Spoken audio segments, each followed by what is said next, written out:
മതി. ഈശോയെ, ഇതിപ്പോ എത്രാമത്തെയാ? മതി. ആണ്ട കിടക്കുന്നു. ചേട്ടാ, ഞാൻ എന്റെ കോട്ട ക്ലബിൽ നിന്ന് അടിച്ചോണ്ട് വരുമായിരുന്നില്ലേ? അപ്പോഴാ ഈ കുരിശിനെ ഇങ്ങോട്ട് കെട്ടിയെടുത്തു.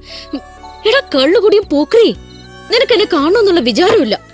ഞാൻ നാണമില്ലാതെ വന്ന് കേറുമ്പോ കുറച്ചു നേരം അടുത്തിരിക്കാൻ വയ്യല്ലേ?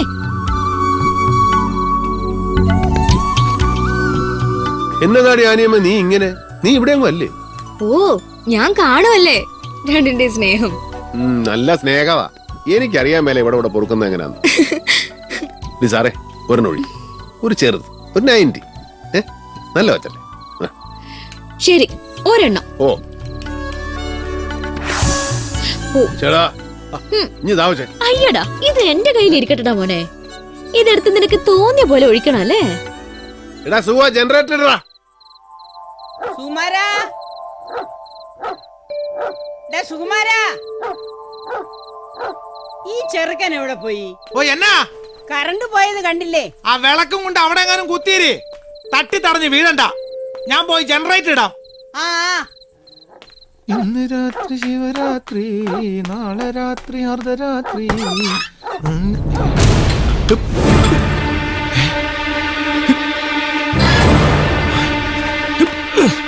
ഇച്ചായോ, ഇച്ചായോ, എന്നടാ? താഴോട്ട് ഇറങ്ങണ്ട. ഒരു ടീം അകത്തോട്ട് കയറിയിട്ടുണ്ട്. നിങ്ങൾ അകത്തോട്ട് പോയിക്കോ.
ഇല്ലടാ മോനെ, ഒന്നുമില്ല.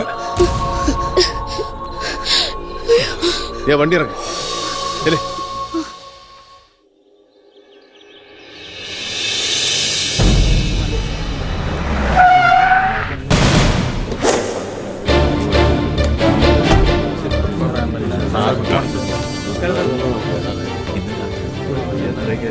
ആ ഡി കെ എവിടെ? മോളിലുണ്ട്.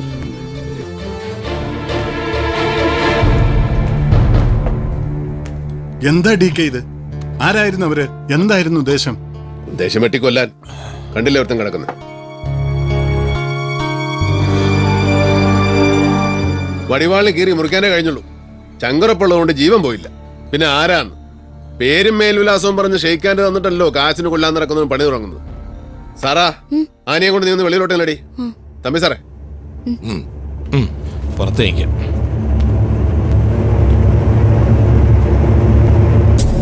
എന്നെ തീർക്കാൻ കാശ് കൊടുത്ത് പിള്ളേരെ വിട്ടത് ആരാന്നറിയാൻ 30 കിലോമീറ്റർ ചുറ്റളവിൽ ഞാൻ കാർ കൊടുത്തൊന്ന് ഇറങ്ങിയാൽ മതി. അതിനിനി സമയമുണ്ട്. പക്ഷെ എനിക്ക് അറിയേണ്ടത് വേറെ ചില കാര്യങ്ങളാ. അത് പറയാൻ തനിക്ക് കഴിയൂ രാജഗോപാലൻ. ഞാനോ? ഡി കെ, നീ എന്തായി പറയുന്നേ? നിന്നോട് മറച്ചു വെക്കാൻ എനിക്ക് എന്നതാടാ രഹസ്യം അളിയാ? വിളിക്കരുത് അങ്ങനെ. അത് കൂട്ടുകാർ സ്നേഹം മൂക്കുമ്പോ വിളിക്കുന്ന പേരാ. നീ എന്റെ സുഹൃത്താണെന്ന് ഞാൻ വിശ്വസിക്കുന്നില്ല. എനിക്കിഷ്ടമില്ല ആ സൗഹൃദം. പറ രാജഗോപാല, ചുണ്ടൻ ബൈജു നിന്റെ പേരാ പറഞ്ഞത്. അതിനപ്പുറത്തേക്ക് അവൻ അറിയില്ല. ആർക്ക് വേണ്ടിയാ നീ അവനെ സെറ്റപ്പ് ചെയ്തത്? പുതുപ്പള്ളി താൻ മേടിച്ച തോട്ടം തമ്പാ ജോസഫിന്റെ അളിയേണ്ടതാ. അതെനിക്കറിയാം. പറ, ഏതൊക്കെയാണ് കണ്ണികൾ? ആ ചങ്ങല എവിടം വരെ നീളും? എന്നും ഒളിക്കാൻ കഴിയില്ല എവിടെയും എന്നെനിക്കറിയാൻ ഡി കെ. നക്കാപ്പിച്ച കൈക്കൂലി വാങ്ങുന്ന നാറിയൊരു പോലീസ് ഓഫീസർ ആയിരുന്നില്ല തന്റെ പഴയ ഫ്രണ്ട്. ഒരുപാട് കാലങ്ങളുണ്ടാക്കിയ ആ സൽപ്പേരെ ഒരു വലിയ തുകയ്ക്കൊരാൾ വില പറഞ്ഞപ്പോൾ ഒന്നും നോക്കാതെ ഞാൻ വിറ്റുപോയി. നീ പറഞ്ഞ റബ്ബർ തോട്ടത്തിന് പകരം ആർക്ക്? തമ്പാൻ ജോസഫിന്.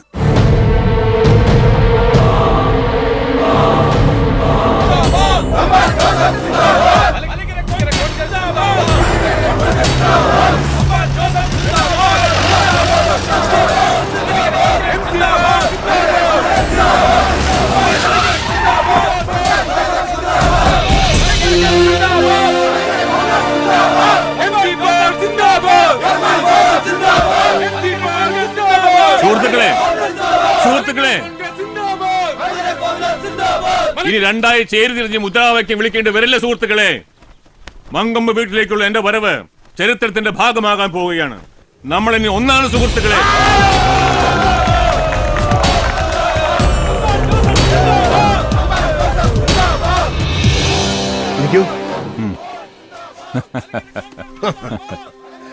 ലയനം എന്റെ സ്വപ്നമാണ് തമ്പാനെ. നമ്മുടെ പ്രവർത്തകന്മാരും തിരുസഭയും നമ്മുടെ എല്ലാ ബന്ധുക്കളും അത് ആഗ്രഹിക്കുന്നുണ്ട്. നമ്മൾ ഒരുമിച്ചൊരു പ്രസ്താവന, അതിന്റെ മേലിൽ കെട്ടിപ്പിടിച്ചൊരു പടം. നാളത്തെ മെയിൻ സ്റ്റോറി എല്ലാ പത്രക്കാർക്കും അത് തന്നെയാവും. എല്ലാവരും സ്പേസ് ഇട്ടേച്ച് വെയിറ്റ് ചെയ്യുക. പക്ഷെ അതിനു മുമ്പ് നമ്മൾ തമ്മിലൊരു ധാരണയിൽ എത്തണ്ടേ? എന്തോന്ന് ഇത്ര വലിയ ധാരണ? ഇറങ്ങിപ്പോകുമ്പോ താൻ വിട്ടിട്ട് പോയ എല്ലാ സ്ഥാനമാനങ്ങളും തിരികെ വരുമ്പോഴും തനിക്ക് കിട്ടും. അത് പോരല്ലോ പോൾ സാറേ. ഞാൻ പഴയ സ്ഥാനവും മാനവും കിട്ടുമോ എന്നറിയാൻ വന്നതല്ലോ. വില പറയാൻ വന്നവനാ ഞാൻ, വിൽക്കാനല്ല. ഞാൻ ചോദിക്കുന്നത് എന്തും തരാൻ തയ്യാറായിട്ട് വേണം പോൾ സാർ അവിടെ ഇരിക്കാൻ. വില പറയാനോ? നീയോ? എടവേ, രണ്ടു മുന്നണിയിൽ നിന്നും വെളിയിലായി ഇപ്പൊ ഏറിൽ നിൽക്കുന്ന നിനക്ക് ഇനിയുള്ള കാലം നിയമസഭയ്ക്കുള്ളിലെ കുളിര് കൊള്ളണമെങ്കിൽ നിരുപാധികം ദാ ഈ കാലിൽ വീണ് ലയിക്കാം. കണ്ടീഷൻസുമായിട്ട് വന്നിരിക്കുന്നു. അതെ MC പോൾ, കണ്ടീഷൻസ്. അത് നിങ്ങളെ കൊണ്ട് സമ്മതിപ്പിക്കാൻ എനിക്ക് കഴിയും. അതെന്താണെന്നൊന്ന് കേൾക്ക്, ചുമ്മാ.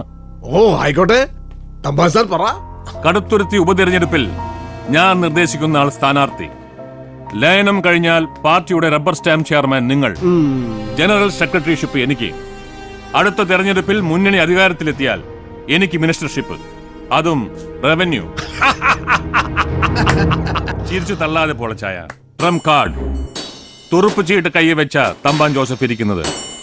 നിങ്ങളുടെ കൂടും കുടുക്കിയും എല്ലാം കൂടെ വെട്ടാൻ പോകുന്ന തുറുപ്പ്.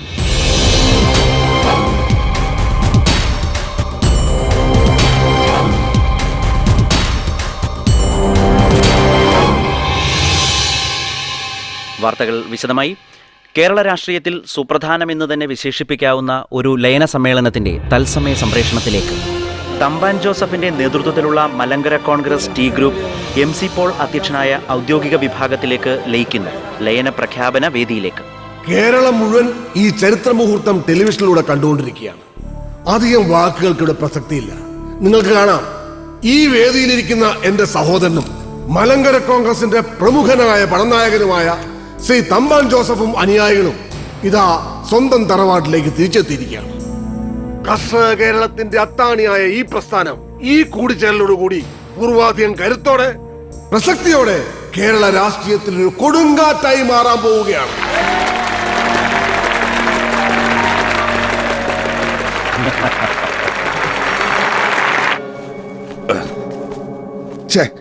ചീഞ്ഞ കതറ്. നമ്മുടെ രാഷ്ട്രീയക്കാരൊക്കെ എന്നാണ് മെനയുള്ള വല്ല ഇട്ടുകൊണ്ട് നടക്കുന്നത്? ഇതിപ്പോ ലയന സമ്മേളനമല്ലോ, ഇന്ന് കതറ് മസ്റ്റാ. ഓ, ഡൽഹിയിലെ രാഷ്ട്രീയക്കാരൊക്കെ എന്നെ സ്റ്റൈലാന്നറിയാവോ? അവര് പകല് മാത്രമേ ഈ ക്ലാപ്പെടുത്തുള്ളൂ, ചുമ്മാ നാട്ടുകാരെ കാണിക്കാൻ. രാത്രി പിന്നെ അവിടെ ഉള്ളമാർക്കൊന്നും തുണിയെടുക്കാൻ നേരം കാണത്തില്ലല്ലോ. ലേസ ഡേവിഡോ? ഓ, താനെന്നാ? മലങ്കര കോൺഗ്രസിന്റെ മഹാലയന സമ്മേളനം നടക്കൂല്ലയോ കുഞ്ഞെ? തമ്പാന്റെ വിമത ഗ്രൂപ്പും പോൾ സാറിന്റെ ഔദ്യോഗിക ഗ്രൂപ്പും തമ്മിൽ ലയിച്ച് വേസ്റ്റാവുന്ന മേള കാണാൻ പോകുന്ന വഴിയാ. കൂട്ടത്തിൽ നീ ഇവിടെ ഉണ്ടായ നന്നായിരിക്കും തോന്നി. അല്ലടാ സെവി, നീ ആ കേസ് വിട്ടോ? ഏത് കേസ്? ചേടാ, നീ നിന്റെ അനിയനെ കൊന്നവനെ തിരക്ക് തേരാപ്പാര നടക്കുമായിരുന്നല്ലോ. ഇടയ്ക്ക് വെച്ച് നിന്റെ ആവേശം കുറഞ്ഞല്ലേ? ഞാൻ പക്ഷെ അതിന്റെ പുറകെ തന്നെ ഉണ്ടായിരുന്നു. ആളയാൻ പിടിച്ചു. ആരാന്ന് ചോദിക്കടാ ചെറുക്ക, നിനക്കറിയണ്ടടാ. നിന്റെ അനിയൻ ചെറുക്കന്റെ കഥ ഒരു വല്ലാത്ത കഥയാടാവൂ. രാജയോഗം അല്ലായിരുന്നോ?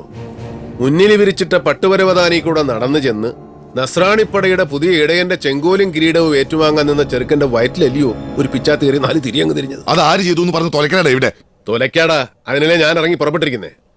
സിബ്ലിംഗ് റൈവൽറി, ആദാമിന്റെ പിള്ളേർ തമ്മിൽ തുടങ്ങിയ വൈരാഗ്യവാ. MC പോളിന്റെ മോനെ MC പോളിന്റെ ബദ്ധശത്രു തമ്പാനെ കൂട്ടുപിടിച്ചൊരു പോലീസ് ഉദ്യോഗസ്ഥനെ വിലക്കെടുത്ത് അവൻ വഴി പരോളിലിറങ്ങി ഒരു ക്രിമിനലിനെ വാടകയ്ക്കെടുത്ത് ബെന്നി പോളെന്ന നാളത്തെ നേതാവിനെ കൊല്ലാൻ മാത്രം ചങ്കുറപ്പ് നിനക്കുണ്ടെന്നറിഞ്ഞപ്പോ എന്റെ പൊന്ന് സേവിച്ച ഞാൻ അറിയാവുന്ന അടങ്ങി. സ്വന്തം കൂടപ്പുറപ്പിനെ കൊല്ലാൻ കാണിച്ച ക്രൂരതയോർത്തിട്ടല്ല. എന്റെ മുന്നു കർത്താവേ, ഇവനാണല്ലോ മലങ്കര പാർട്ടിയുടെ തലപ്പത്ത് കയറിയിരുന്ന് ഈ നാടിനെ സേവിക്കാൻ പോകുന്നതല്ലോ എന്ന് ഓർത്തിട്ടാ. സ്വന്തം അനിയൻ ചത്താലേ തനിക്കൊരു രാഷ്ട്രീയ ഭാവിയുള്ളൂ എന്ന തിരിച്ചറിവിന്റെ കാര്യത്തിൽ നീ MC പോളിന്റെ മോൻ തന്നെ. നീ തോട്ടത്തിന്റെ കിഴക്കേ മൂലയ്ക്ക് ഒരു കുഴി കുത്താൻ പറയടാ.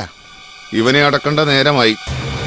ഡേവിഡ് ജോൺ കൊട്ടാരത്തിൽ, നീ അറിഞ്ഞ സത്യങ്ങൾ നീയും കൂടെ ആ കുഴി കിടന്നങ്ങ് വിശ്രമിക്കേ. നിനക്ക് RIP. അതെനിക്ക് ബോധിച്ചു. ഡേവിഡിനൊരു കുഴി, അതും തോട്ടത്തിന്റെ കിഴക്കേ മൂലയ്ക്ക്. ശവപ്പെട്ടിയുടെ മൂടി വെക്കുന്നതിന് മുമ്പ് നീ നടത്തിയ കൽപ്പന എനിക്ക് വളരെ ബോധിച്ചു. കൊട്ടാരത്തി ജോണിന്റെ മോൻ ഡേവിഡ് 1.5 വയസ്സിലാ പിച്ച വെച്ചു തുടങ്ങിയത്. അന്നെങ്ങും വീണിട്ടില്ല, തപ്പിയും തടഞ്ഞും പിന്നൊരു വീഴ്ച അതും ഉണ്ടായിട്ടില്ല ഡേവിഡിന്. ആ ചരിത്രം തിരുത്തി എഴുതാൻ നീയല്ല, നിന്റെ അപ്പനല്ല, അയക്കൊരപ്പനുണ്ടായിരുന്നെങ്കിൽ അയക്കും കഴിയലടാ കഴിവറി. നിന്നെ കൊണ്ടുപോകാനാ ഞാൻ വന്നത്, നിന്നെയും കൊണ്ടേ ഞാൻ പോകും. സുഖം പിടിച്ചോളാം.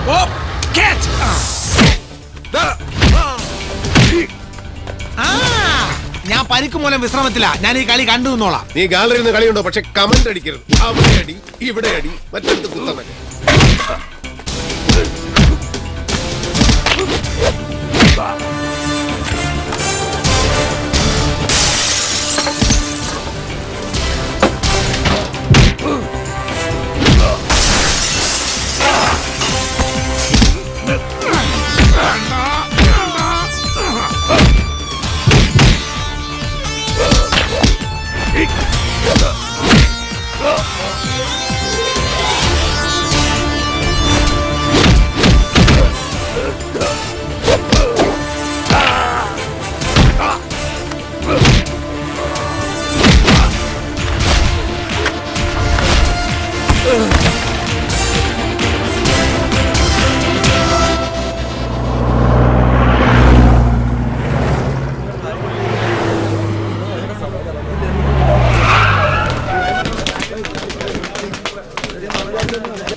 ജോണി, യാതൊരു പ്രകോപനം ഉണ്ടാകരുത്.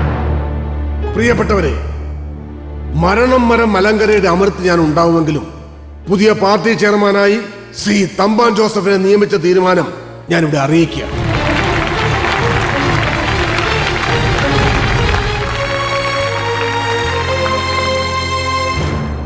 മറ്റൊരു തീരുമാനം മാധ്യമലോകത്തെ അറിയിക്കാനുള്ളത്, ശ്രീ ഉമ്മച്ചന്റെ രാജിയുടെ പേരിൽ കടുത്തുരുത്തിയിൽ നടക്കാനിരിക്കുന്ന ഉപതെരഞ്ഞെടുപ്പിൽ എന്റെ പുത്രനും മലങ്കര യുവജന ഫെഡറേഷന്റെ പുതിയ പ്രസിഡന്റുമായ ശ്രീ സേവ്യർ പോൾ മത്സരിക്കാൻ പോകുന്നു എന്നുള്ളതാണ്. സേവിച്ചൻ വേദിയിലേക്ക് വരണം. സേവിച്ചൻ.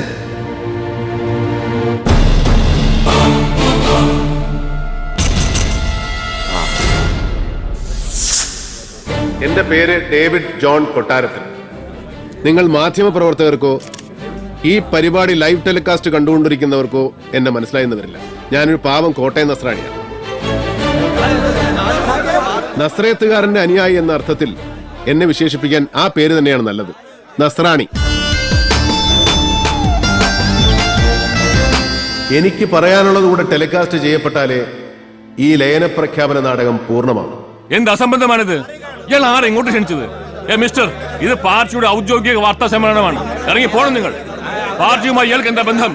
ഒരു ബന്ധവുമില്ലെന്ന് മാത്രമല്ല തമ്പാനെ, നിങ്ങളുടെ സമ്മേളനവും കലാപരിപാടികളും നടക്കുന്ന ദിവസങ്ങളിൽ കോട്ടയം ജില്ല വിട്ട് പോകുന്നവനാ ഞാൻ.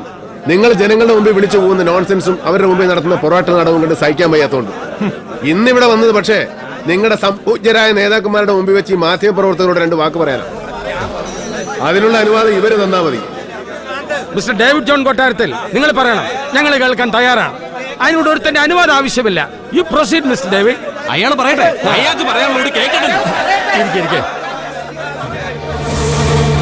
അധികാരം തനിക്കും തന്റെ കാലശേഷം തന്റെ പുത്രപരമ്പരകൾക്കും എന്നും ഖജനാവ് കൊള്ള ചെയ്യാനും പൊതുജനമെന്ന പാവക്കൂട്ടങ്ങളെ ഭരിച്ചും ശിക്ഷിച്ചും രസിക്കാനുമുള്ള അധികാരം. അതിനുവേണ്ടി തരാതരം കൂട്ടുചേർന്ന് ഭിന്നിച്ചും പിളർന്നും വളർന്നും രാഷ്ട്രീയ പാർട്ടികൾ എന്ന മാഫിയകൾ നടത്തുന്ന നെറികെട്ട കളികളുടെ പിന്നിലെ സത്യം അതാണ് എനിക്ക് പറയാനുള്ളത്. മിസ്റ്റർ രാജഗോപാൽ, കൊണ്ടുപോവാനെ അതൊന്നെടുത്ത് മാറ്റോ. നടക്കടാ ഇങ്ങോട്ട്.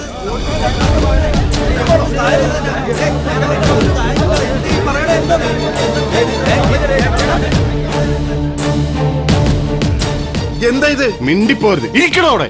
നീങ്ങിക്കടാ.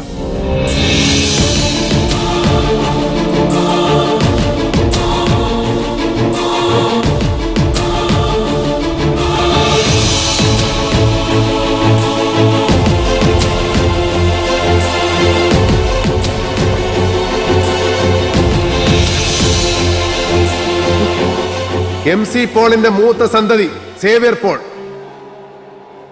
തന്റെ രാഷ്ട്രീയ ഭാവിക്ക് തന്തപ്പടിയിൽ നിന്ന് അധികാരത്തിന്റെ ചെങ്കോലും കിരീടവും ഏറ്റുവാങ്ങാൻ സ്വന്തം അനുജൻ തടസ്സമാണെന്നറിയുന്നു. അനിയനെ വാടക ഗുണ്ടായി ഉപയോഗിച്ച് കൊലപ്പെടുത്തുന്നു.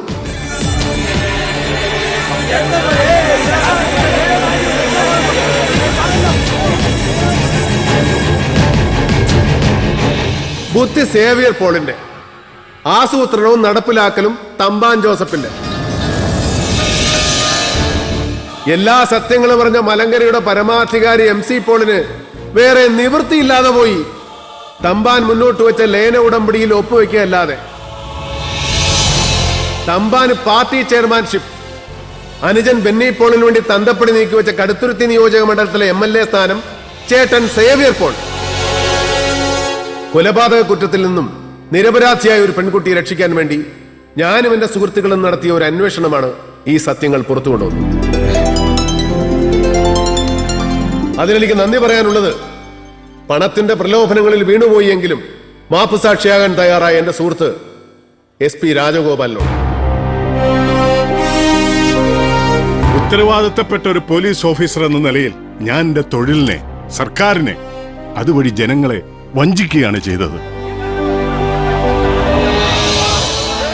ഇന്ന് അവസാനത്തെ ഒഫീഷ്യൽ ഡ്യൂട്ടിക്ക് ശേഷം ഞാൻ രാജിവെക്കാൻ പോകുന്നു.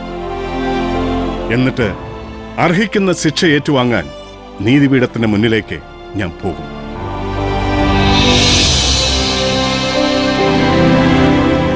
എന്നാ പിന്നെ ഇതുകൂടി മാധ്യമ പ്രവർത്തകർ കേൾക്കണം. സത്യസന്ധതയോടെ യഥാർത്ഥ ജനസേവകൻ എന്ന നിലയിൽ രാഷ്ട്രീയ പ്രവർത്തനം നടത്താൻ ഇനിയുള്ള എന്റെ ജീവിതം ഞാൻ മാറ്റിവെച്ചിരിക്കുകയാണ്. ജനങ്ങളുടെ പോക്കറ്റ് അടിക്കുന്നവനല്ല, ജനങ്ങളുടെ രക്ഷകനാകണം പൊതുപ്രവർത്തകൻ എന്ന സത്യം ഞാൻ തിരിച്ചറിയുന്നു. വാഗമണ്ണിലും അടിമാലിയിലും വ്യാജ പട്ടയങ്ങളിലൂടെ ഞാൻ സ്വന്തമാക്കിയ മുഴുവൻ ഭൂമിയും സർക്കാരിലേക്ക് വിട്ടുകൊടുക്കാൻ ഞാൻ തയ്യാറാണ്.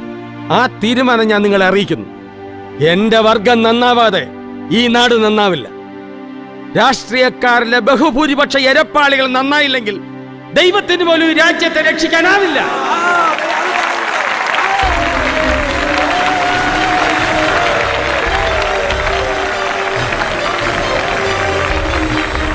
ഈ വാക്കുകൾ കേൾക്കുന്ന ജനങ്ങൾ, ജനപ്രതിനിധികൾ, നിയമപാലകർ, മാധ്യമപ്രവർത്തകർ എല്ലാവരോടുമായി ഞാൻ പറയുകയാണ്, ഇവർ, ഈ ക്രിമിനലുകൾ ശിക്ഷിക്കപ്പെടണം.